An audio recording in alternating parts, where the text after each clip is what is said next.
네, 오늘 잡다한 진로나라 목공예가 편을 시작하도록 하겠습니다. 와! 네, 쌤 자기소개 부탁드릴게요. 네, 안녕하세요. 저는 목공예가로 활동하고 있는 이예지라고 하고요. 지금 부평 청소년 수련관에서 여러 가지 목공 수업을 진행하고 있습니다. 네, 저랑 예지쌤이랑은 엄청 친하거든요. 그쵸, 예지쌤? 네, 엄청 친해요. 네. 네, 우선 저도 목공예가에 대해서 엄청 궁금한 게 많았어요. 네. 근데 이번에 이 직업에 대해서 친구들한테 설문조사를 했는데 나왔던 질문들이 엄청 많거든요. 지금부터 그 많은 질문들을 제가 쏟아내 보도록 하겠습니다. 네, 알겠습니다. 가장 많이 나왔던 질문들은 그거였어요. 뭐라고 불러야 되는지. 이 직업에 대해서. 네, 목공 디자이너도 있고 목공예가도 있고 목수도 있고 막 직업을 부르는 이름이 엄청 많더라고요. 사실 이제 그렇게 크게 경계를 두지 않아도 된다고 생각하기는 하는데 이제 그러니까 나무를 이용해서 뭐를 만드느냐에 따라서 조금 이렇게 달라지는 것 같아요. 그래서 보통 이제 뭐 목수. 아니면은 뭐 목공예가 아니면 뭐 디자이너 이렇게 할 수 있는데 디자이너 같은 경우에는 이제 직접 만들지 않는 경우도 있어요. 경우가 오히려 더 많죠. 그래서 이제 가구를 이제 나무의 쓰임새를 알고 어떻게 풀어야 되는지 알고 해서 이렇게 좀 그 설계를 하는 것을 디자이너라고 보통은 하고, 그리고 목수 같은 경우에는 보통은 이제 그러니까 저희가 만드는 이런 작고 어쩌면 뭐 가구 이런 쪽이라기보다는 좀 더 큰 작업을 저희 위주로. 질문 중에 그런 것도 있었어요. 네. 극한 직업을 봤는데 EBS 극한 직업을 봤는데 뭐 거기에 학원 만들기 이런 건가요? 네, 맞아요. 네네. 그러면 그런 분들을 목수라고 부르는 거예요? 그렇죠. 보통은 이제 그런 큰 집이나 집을 짓거나 하는 그런 분들을 뭐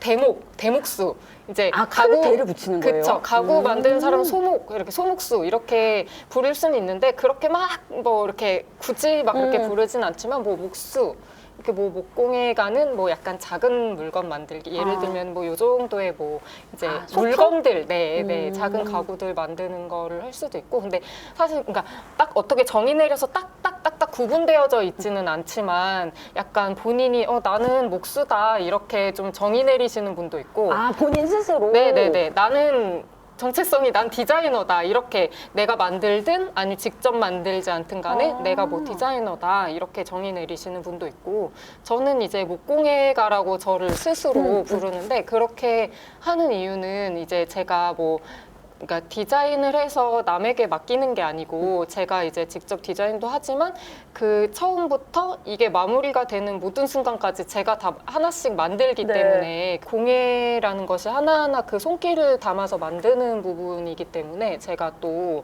뭐 물론 디자인도 하긴 하지만 목공예가라는 이름이 나한테 맞지 않나 해서 그렇게 부르고 있어요.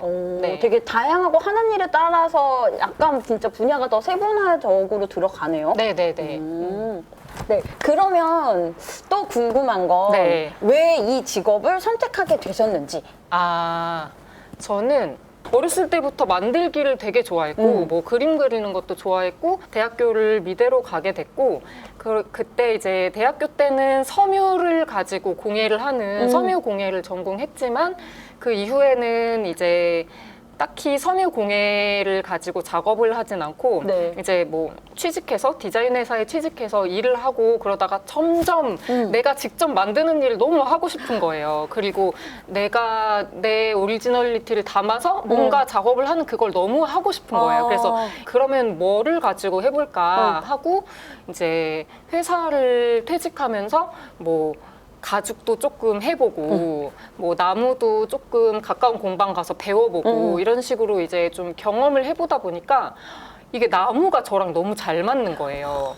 그러니까 일단 너무 재밌었고 그러니까 모든 손으로 하는 건 재미가 있었지만 나무를 가지고 뭔가 딱딱 맞추는 작업을 하는데 너무 재밌고 희열이 느껴지는 거죠. 딱 맞는. 네네네. 그게 좀 저랑 맞았나 봐요. 이렇게 꼼꼼하게 뭔가 이렇게 딱 맞추는 이런 게. 그래서 어떻게 보면 사람들이 좀 늦었네 라고 생각할 수도 있지만 제가 이제 목공을 기술적으로 배우기 시작한 건 31살이었어요.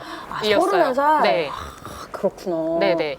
그러면 31살이란 나이는 지금 이런 목공예 하시는 분들 사이에서는 좀 나이가 많은 편인 거예요? 목공이 사실 뭐 이제 취미로 하시는 분들도 있고 이러다 맞죠. 보니까 좀 나중에 하시는 분들도 많잖아요. 근데 이제 작가로 활동하시는 분들 중에는 아주 늦었다고는 할 수는 없지만 그냥 이제 뭐 대학교 졸업하면서부터 바로 작업을 하신 분들에 비하면 좀 그렇겠구나. 네, 있는 편이었죠. 네. 근데 나이가 뭐 이렇게 불편한 요소가 되거나 그러는 건 아닌 거죠? 네, 네. 뭐 활동에 있어서 불편한 그런 점은 없고, 뭐 그런 식으로 한 가지 생각해 본다면 사실 체력은 가면 갈수록 떨어지는 거잖아요. 정말 네. 네, 그 부분은 어쩔 수가 네. 없죠. 더 어렸을 때 했다면 얼마나 힘이 좋았을까 약간 그런 생각은 했지만 그런 질문도 있었어요. 진짜 네. 목공예관에 뒤에 보시는 것처럼 나무들을 활용하는 거라 엄청 무겁잖아요. 네, 그래서 맞아요. 그 질문도 있었거든요. 네, 네, 네. 여자 친구가 하기에는 조금 체력적으로 힘든 직업이 아니냐는 이야기도 있었어요. 어떻게 생각하세요?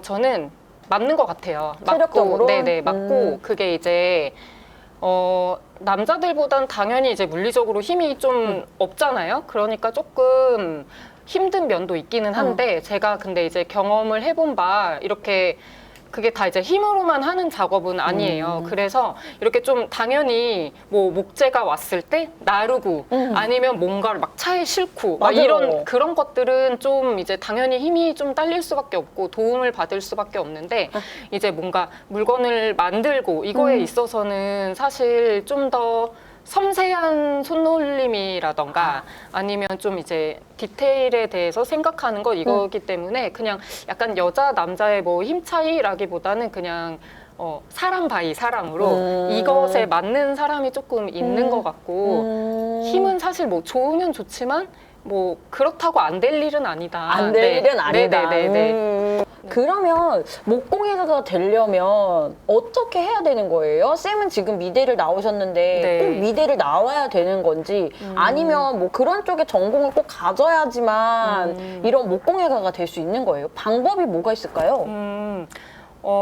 제 생각에는 꼭 이제 전공을 해야 된다고 생각하진 않아요. 이게 기술적으로 배울 수 있는 곳은 정말 많이 있기 때문에 요즘은 학원 같은 거? 뭐 많죠. 뭐 공방도 있고 이제 공방. 학원도 있고 아니면 뭐 자격증 위주로 가르치는 데도 있고 막 네. 이런 것들이 있지만 공예적인 의미를 가지는 어떤 작업을 이제 계속 해나가시는 분들도 있잖아요. 그래서 저는 그러니까 시작은 어떻게 해도 상관없으나 네. 약간 추구하는 바 쪽으로 이렇게 움직이면 된다고 생각하기는 하는데 네네. 그러니까 취미로 할 건지 이걸 직업적으로 조금 더 풍성하게 가져갈 건지에 따라서 공부해야 되는 것들이 그럼 달라지겠네요. 그렇죠. 그래서 꼭 처음에 내가 뭐 미대를 나와야 되고 그래야만 시작할 수 있고 그런 일은 분명히 아니지만 이제 하다 보면은 자기가 이 부분에 대해서 내가 좀 공부가 필요하겠다 이런 부분이 생길 수 있죠. 그럼 그랬을 때 이제 요즘에는 그 배움의 통로도 되게 많잖아요. 그러니까 그렇죠. 그렇게 해서 나중에 뭐 채워갈 수도 있고 필요하다면 네.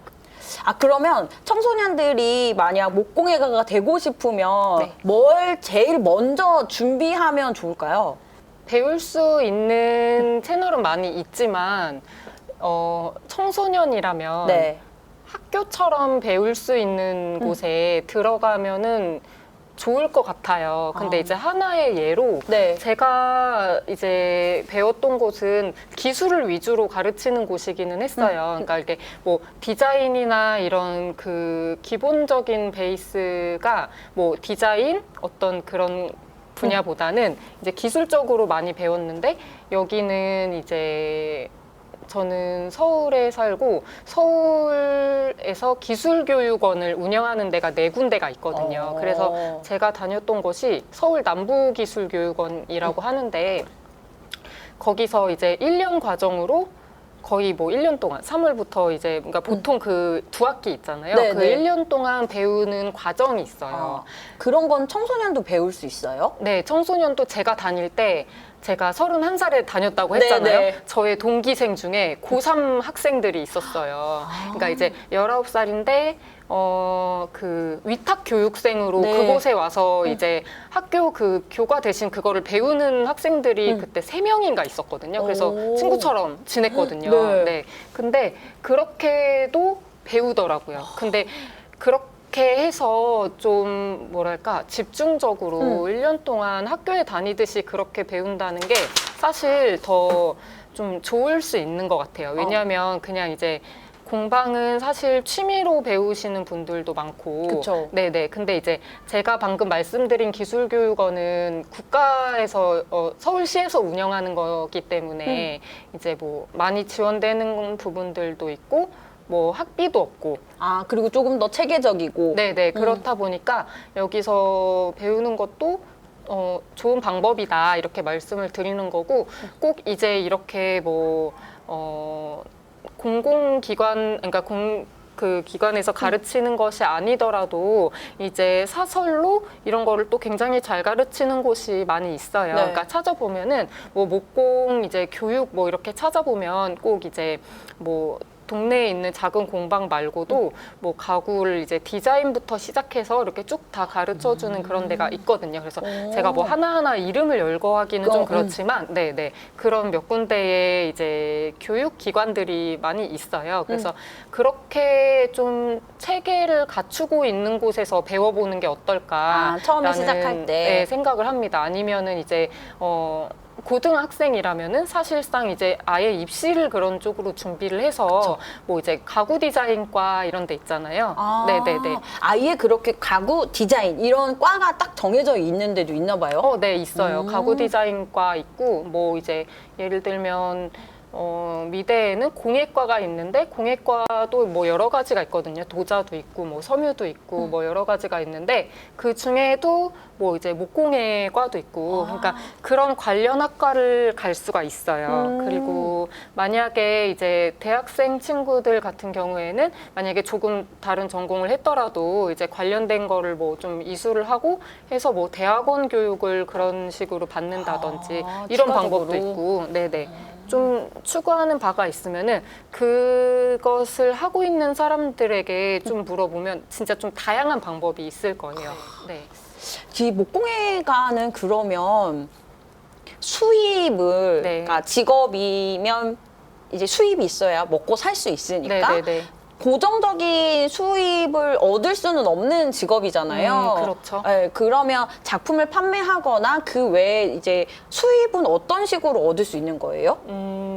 이것도 이제 활동하시는 분들에 따라서 많이 다르겠지만, 그래서 그냥 저의 경우를 말씀드리면 저는 이제 작품을 만들고 그거를 뭐 전시하기도 하고 그것이 판매되기도 하는 그런 루트도 있지만 사실상 이제 다른 사람들이 많이 예상할 수 있는 것처럼 그걸로 모든 수입이 되지는 않겠죠. 그래서 이제 나머지는 어떤 이제 외주 작업들이 있어요. 그래서 외주. 그러니까 네, 다른 네, 네. 사람이 저한테 물건을 만들어 달라고 의뢰하는 거를 그렇죠. 외주라고 하는 거죠. 그렇죠. 그래서 보통 공방에서는 이제 뭐 병행해서 네. 하고 있습니다. 근데 이제 이런 거는 좀 혼자 만들기는 어렵고 그렇죠.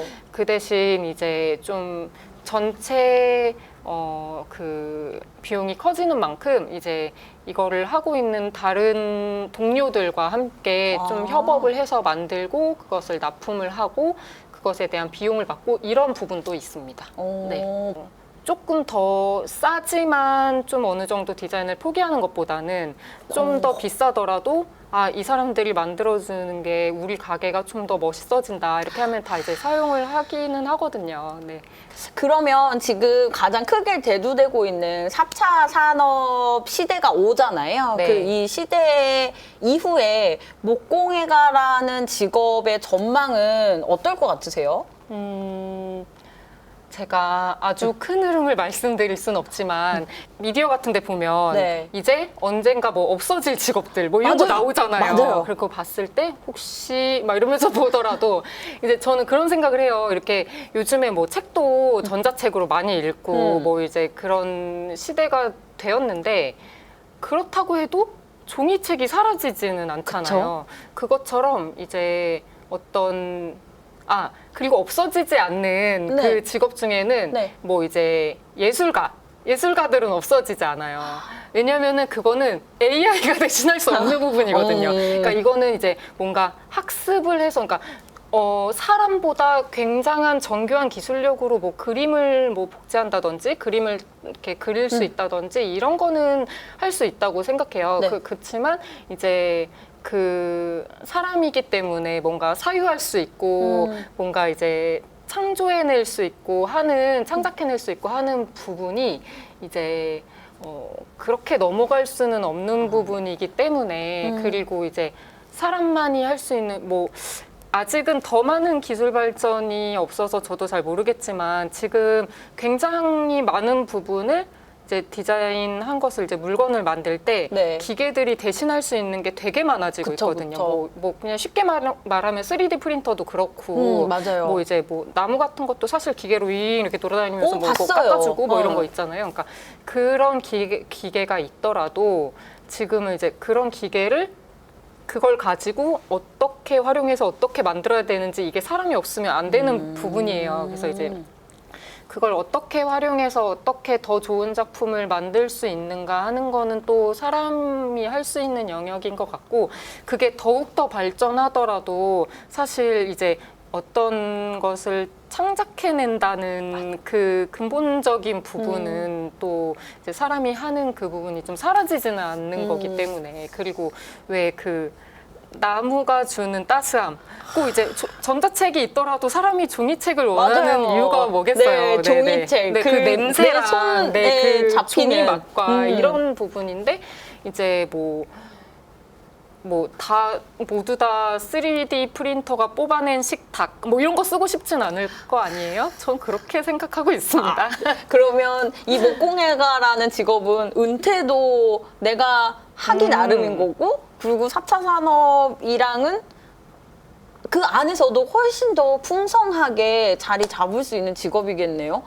그러면 이 목공예가라는 직업이 가진 장단점에 대해서도 좀 얘기를 해보고 싶은데요. 네네. 네, 쌤 여지껏 장점에 대해서 많이 얘기를 해주신 것 같아서 단점도 좀 알아볼까요? 그냥 이렇게 컴퓨터로 일하는 사람보다는 다칠 확률이 높죠. 그쵸. 네. 하고 있기 때문에. 그러면 예지쌤이 가장 크게 다쳐본 건 어디까지 다쳐보셨어요? 저는 안 다쳐봤어요. 우와, 어떡해요? 저는 매우 침착하답니다.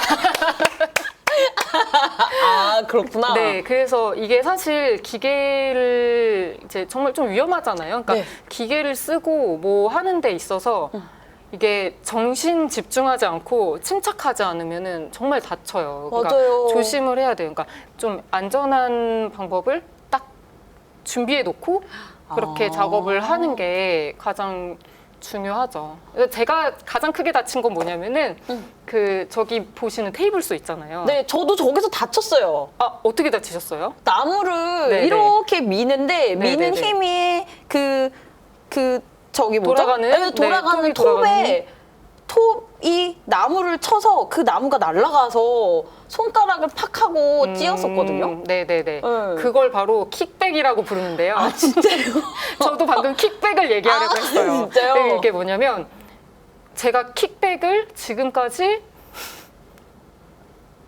지금 한 4년 정도 작업을 하면서 총 2번이 와, 진짜 그거밖에 안 돼요? 네네네. 우와, 진짜 침착하답니다. 침착하다. 그래서 2번이 일어났는데 네. 사실 이제 뭐 수공구 쓰면서 이럴 때 많이 다치는 경우는 뭐 이런 경우는 있어요. 저도 이렇게 뭐 망치 같은 거 쓰다가 이렇게 손에 모르고 이렇게 쾅! 톡 해가지고 크게 다친 건 아니지만 갑자기 손에 이렇게 점이 생긴다든지 아, 콕 맞아요. 해가지고 그런 건 있었어요. 그런 건 있었는데 좀 많이 다치는 친구들은 끌 같은 거 이렇게 쓰다가 이렇게 끌로 이렇게 쓸 때는 왼손이 앞에 있으면 안 되는데 이제 진행 방향에 있으면 안 되는데 그걸 이렇게 콱 해가지고 여기를 탁 찔러가지고 네. 네 크게 다치면 이게 막 힘줄 끊어지고 막 이러거든요. 그러면 한동안 손가락을 펼 수가 없어요. 별거 아닌 것처럼 들리더라도 그 매뉴얼을 잘 지켜주셔야지 안 다칠 수 있어요. 진짜 너무 중요한 말인 것 같아요. 네. 저희도 이제 수업 오는 친구들도 꼭 지켜야 되는 것들 중에 가장 중요한 원칙이 될 것 같아요. 맞아요. 예지쌤이 생각하는 진로란 뭘까요? 진로란 저는 그러니까 진로가 그랬으면 좋겠어요. 뭔가 이제 다른 사람들과 비교해서 내가 이 정도는 좀 하고 살아야 되지 않을까? 약간 이런 측면을 좀 빼고 본인이 잘할 수 있고 잘하기 때문에 되게 좋아하게 되고 자부심 가질 수 있게 되는 어떤 이제 되게 길게 오랫동안 하더라도 약간 즐거운 일 이런 거를 좀 찾아가는 과정이면 좋겠는데 약간 그게 안 되는 경우를 저도 그랬었고 약간 이제 안 되는 경우를 이제 보다 보면은 좀 아쉬운 면이 있는 것 같아요. 그래서 뭔가 본인만의 길을 꼭 이제 뭐 어떤 거 이렇게 명명할 수 있는 그런 직업으로 상상하는 게 아니고 좀 잘할 수 있는 걸 찾아가다 보니 아 내가 이런 직업을 가지게 되었구나 약간 이런 식으로 진로라는 게 찾을 수 있었으면 좋겠어요. 네. 그러면 이제 마지막 질문인데요. 네. 미래의 목공예가를 꿈꾸는 저희 청소년들에게 마지막 한마디 부탁드릴게요. 저는 꼭 이제 목공예가 뿐만이 아니라 이제 청소년 친구들이 앞으로 다양한 직업으로 가실 수 있잖아요. 그쵸. 근데 이제 특별히 저는 목공예를 하고 있지만 뭐 만드는 쪽으로 얘기를 드리자면 뭐 창작하는 쪽으로 얘기를 드리자면 목공예로 뭐 나무로 뭐를 만드시든 도자로 작업을 하시든 뭐 글을 쓰시든 아니면 뭐 몸으로 표현하는 그런 창작 활동을 하시든 간에 어떤 그냥 뭐 이렇게 하면 좀 멋지지 않을까? 이렇게 하면은 남들이 어떻게 봐주지 않을까라는 생각보다는 이제 본인만의 철학을 가지고 있는 게 굉장히 중요하다고 생각해요. 그래서 철학 이렇게 하면 좀 어렵게 생각하실 수도 있지만 그냥 그렇죠. 그러니까 본인만의 생각 그리고 본인이 이렇게 쭉 쌓아 올린 그런 사유들 이런 게 좀 필요한 부분이라고 생각해요. 그러니까 창작을 하는 사람들은 네네네 조금 어렵게 들릴 수 있어도 그리고 어떻게 보면 좀 뭐 본인만의 생각을 가져라 뭐 이런 말이기 때문에 좀 구태연하게 들릴 수도 있지만 뭔가 그냥 이제 겉모습 있잖아요. 나무로 이거 만들면 되게 멋있는데 약간 이제 이런 부분보다는 사실 그런 거는 나중에 이렇게 좀 쌓아갈 수 있는 부분이라고 생각하는데 아, 내가 왜 이거를 왜 해야 되는 건지 뭐 이런 거를 좀 생각할 수 있는 힘이 있으면 나중에 많은 목공예를 하는 사람이 있더라도 이제 시간이 지남에 따라서 계속 단단하게 자기만의 어떤 작업을 계속 펼쳐나갈 수 있는 사람이 될 수 있겠다는 생각을 해요. 이게 이제 뭐 청소년 친구들에게 하는 말이기도 하지만 사실 저한테도 하는 말이긴 하거든요. 제가 뭐 이렇게 기술적으로 뭔가 잘 만들고 꼼꼼하게 하고 이런 것들은 뭐 지금도 이제 계속 쌓아가야 되는 부분이기는 하지만 그것이 더 중요하다기보다는 이제 내가 어떤 생각을 가지고 이 나무라는 거를 가지고 뭐를 만들 것인가 이게 계속 가게 되는 고민이거든요. 네, 지금도 하고 있고 계속 하는 고민이기 때문에 좀 이제 어떻게 보면 좀 붕 뜬 것처럼 들릴 수도 있겠지만 네, 그런 좀 고민을 하는 네, 그렇게 뭐 먼저 좀 소양을 쌓아가는 그런 부분이 좀 있었으면 너무 좋겠다. 창작을 하는 사람들이 가져야 되는 기본적인 자기만의 주관이나 철학이 꼭 네, 필요하다는 걸 말씀해 주시는 거네요. 네, 맞아요. 네, 오늘 긴 시간 동안 인터뷰 해주셔서 너무너무 감사드리고요. 저희 그러면 같이 인사해 보도록 할까요? 그러면 이걸로 잡다한 진로 나라 목공예 편을 마치도록 하겠습니다. 안녕!